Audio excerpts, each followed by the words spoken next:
A few moments later. Shalom teman-teman. Perkenalkan, nama saya Sarah Simanjuntak dari Prodi Pendidikan Agama Kristen, semester 3, grup D. Shalom teman-teman.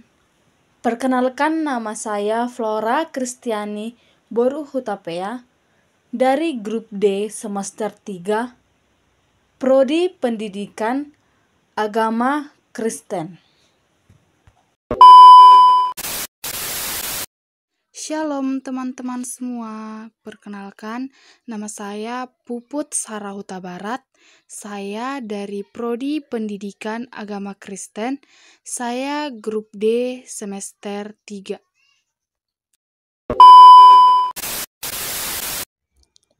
Shalom buat kita semua. Perkenalkan, nama saya Srianti Boru Pasaribu. Saya berasal dari Prodi Pendidikan Agama Kristen. Saya dari grup D semester 3.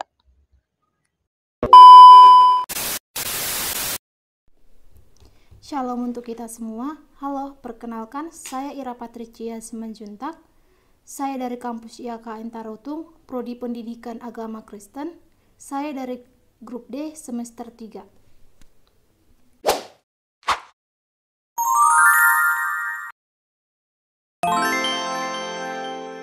Shalom untuk kita semua.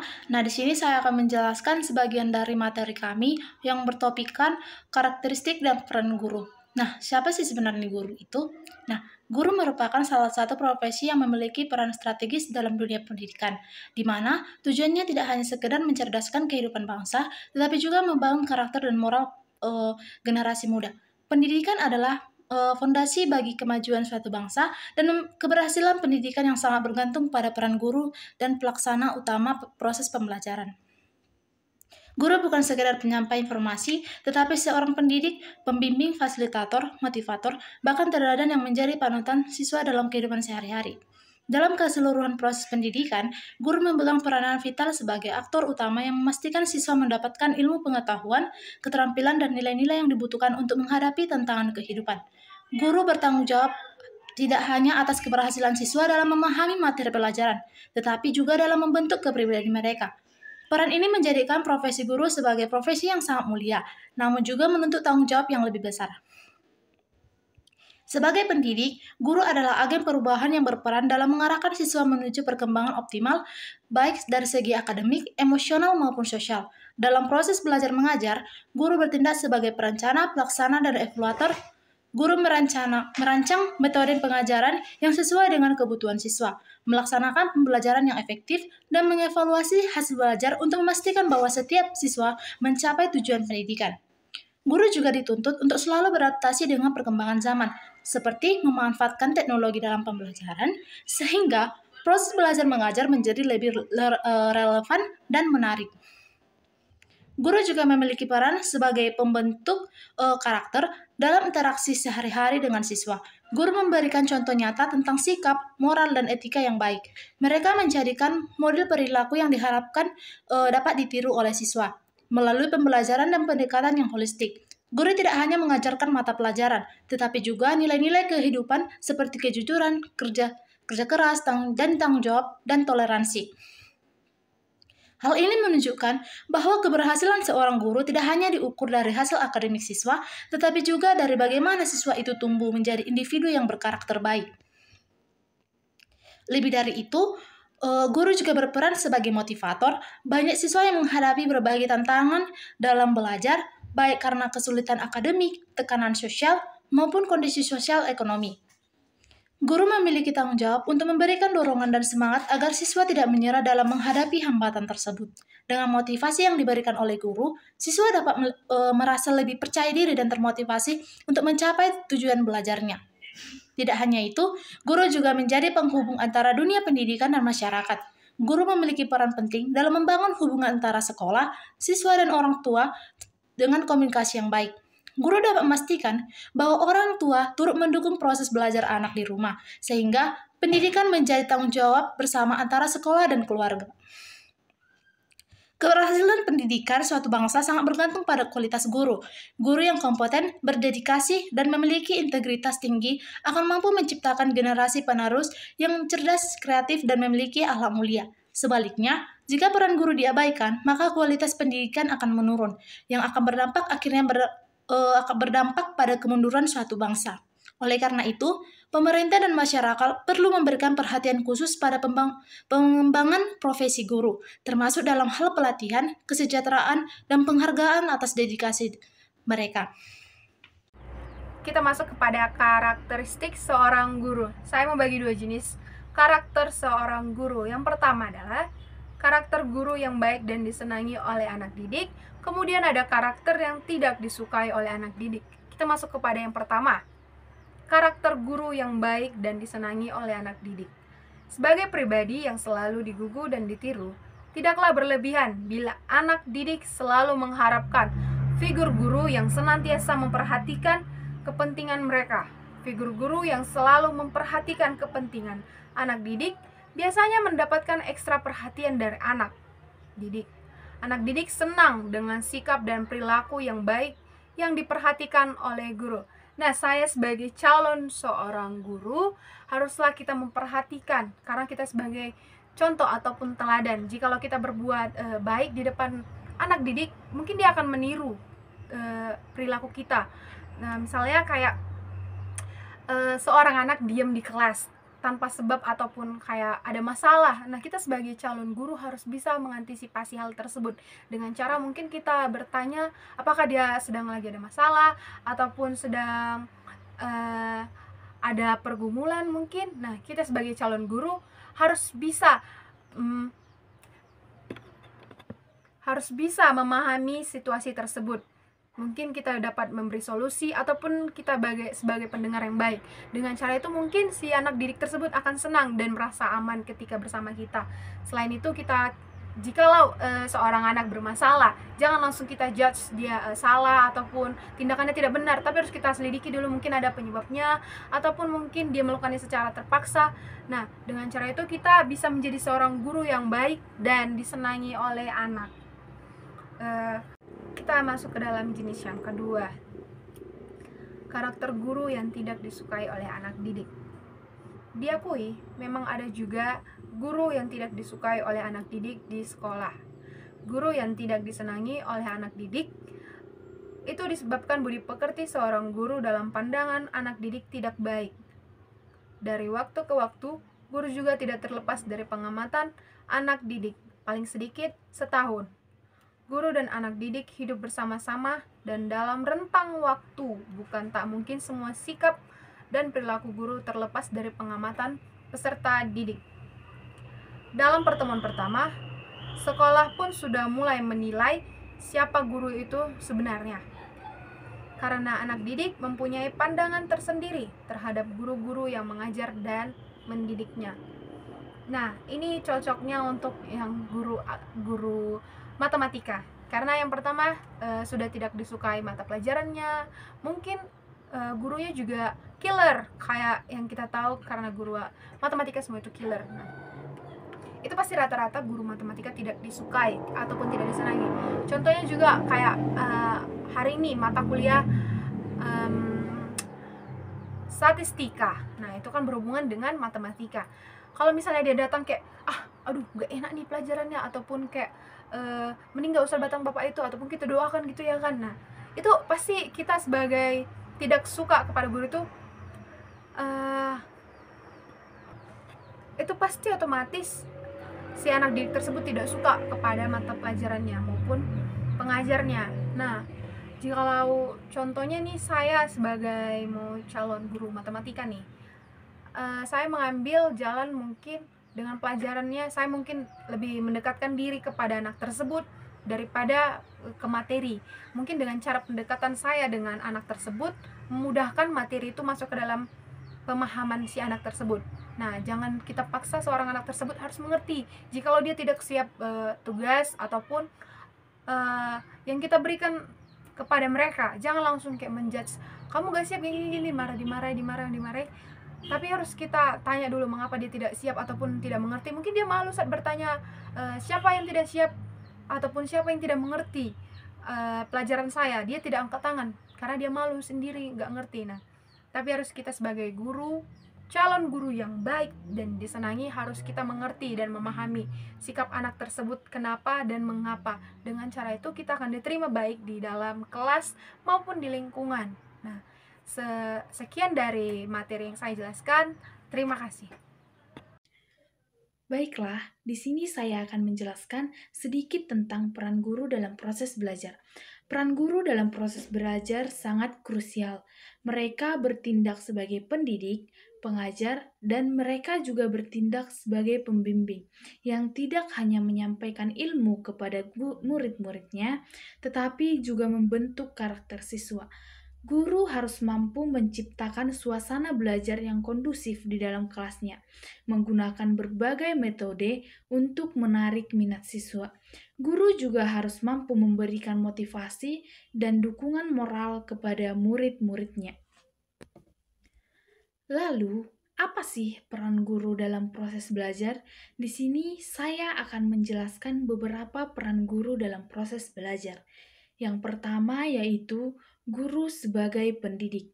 Guru merupakan pendidik, tokoh, panutan, serta identifikasi bagi para murid yang dididiknya, serta lingkungannya juga. Oleh sebab itu, tentunya menjadi seorang guru harus memiliki standar serta kualitas tertentu yang harus digapai atau dipenuhi oleh guru itu. Sebagai seorang guru, wajib untuk memiliki rasa tanggung jawab, mandiri, wibawa, serta kedisiplinan yang dapat dijadikan contoh bagi para murid-muridnya. Lalu, yang kedua yaitu guru sebagai sumber belajar.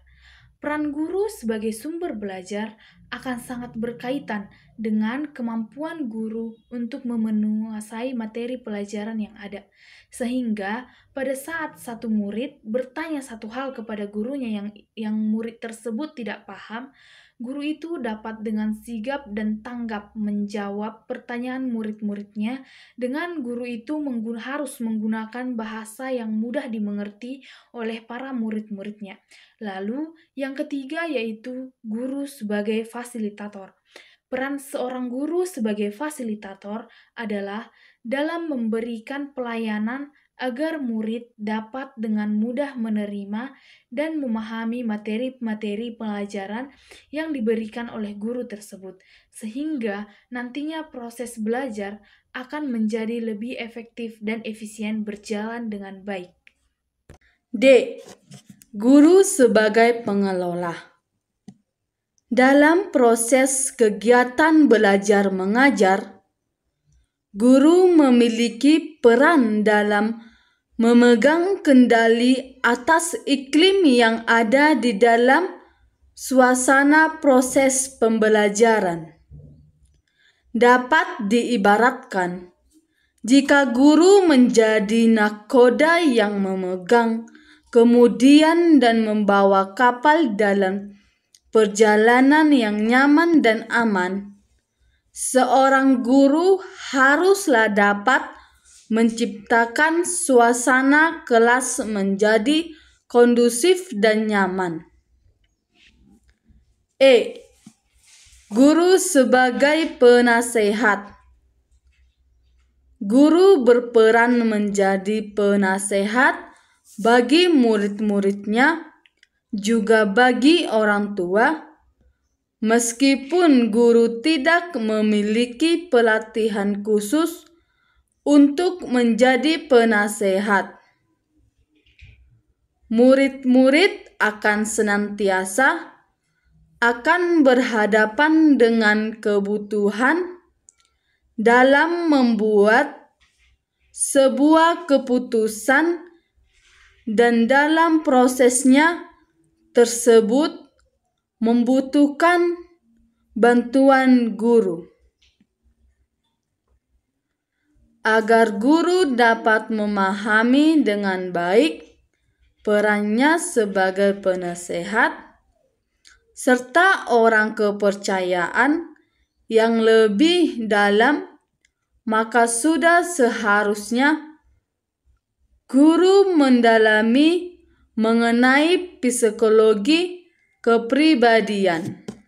Nah, teman-teman, yang selanjutnya adalah guru sebagai inovator. Guru sebagai inovator adalah guru yang mampu menerjemahkan segala pengalaman yang didapatnya dari masa lalu ke dalam kehidupan yang lebih bermakna untuk murid-murid yang dididiknya. Nah, usia guru dengan siswa terbilang sangat jauh, sehingga pengalaman yang didapatkan oleh guru lebih banyak dibandingkan dengan siswa. Nah, diharapkan di sini guru mampu menjelaskan pengalaman yang didapatnya dengan menggunakan bahasa yang lebih modern dan mudah dipahami, sehingga siswa mampu menerima dan memahami pengalaman atau pelajaran yang didapatnya. Nah, guru sebagai inovator adalah guru yang mampu menghadirkan ide-ide baru, metode, atau pendekatan yang kreatif dalam proses pembelajaran.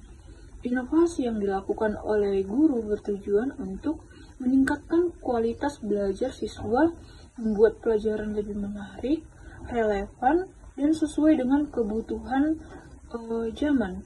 Beberapa contoh peran guru sebagai inovator yaitu yang pertama, menggunakan teknologi, yaitu memanfaatkan media digital, aplikasi pembelajaran, atau alat bantu interaktif. Nah, yang kedua, mengembangkan metode kreatif, yaitu menciptakan permainan edukasi, proyek kolaboratif, atau pendekatan yang berbeda untuk menjelaskan. Nah, contoh yang pertama tadi sebagai media digital. Nah, kita dalam pembelajaran juga sudah tahu bahwa kita juga sering, contoh kecilnya, kita sudah menggunakan laptop dan InFocus dalam proses pembelajaran. Yang kedua, mengembangkan metode kreatif, yaitu menciptakan permainan edukasi, proyek kolaboratif. Yaitu proyek kolaboratif itu maksudnya kita ada tugas untuk membuat video kreatif seperti itu. Itu adalah sebuah ide yang bagus yang diterapkan oleh guru untuk murid-muridnya supaya mengembangkan kreativitas dalam pembelajaran. Nah, yang selanjutnya adalah guru sebagai motivator, di mana guru sebagai motivator adalah guru yang mampu mendorong dan menginspirasi siswa untuk belajar dengan semangat, percaya diri, dan mampu mencapai potensi terbaik mereka. Peran ini fokus pada aspek emosional dan psikologi siswa. Beberapa hal yang dilakukan guru sebagai motivator yaitu yang pertama, memberikan dukungan moral, mendorong siswa untuk tidak mudah menyerah ketika menghadapi kesulitan. Nah, yang kedua, mengapresiasi usaha siswa, memberikan pujian atau penghargaan atas pencapaian kecil maupun besar. Nah, yang ketiga, membangun hubungan positif, menjadi pendengar yang baik.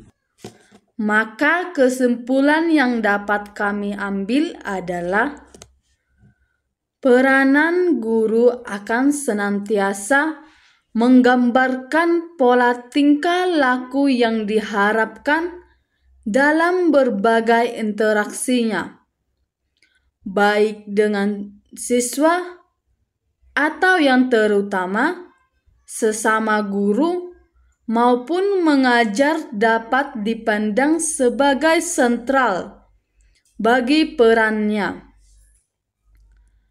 Sebab baik disadari atau tidak bahwa sebagian dari waktu dan perhatian guru banyak dicurahkan untuk menggarap proses belajar mengajar dan berinteraksi dengan siswanya.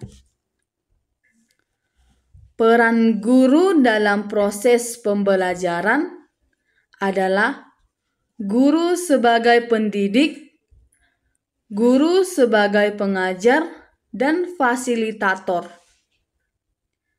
guru sebagai pembimbing, guru sebagai pengarang, guru sebagai pelatih, guru sebagai penilai, guru sebagai mediator, guru sebagai evaluator, dan masih banyak lain-lainnya. Terima kasih.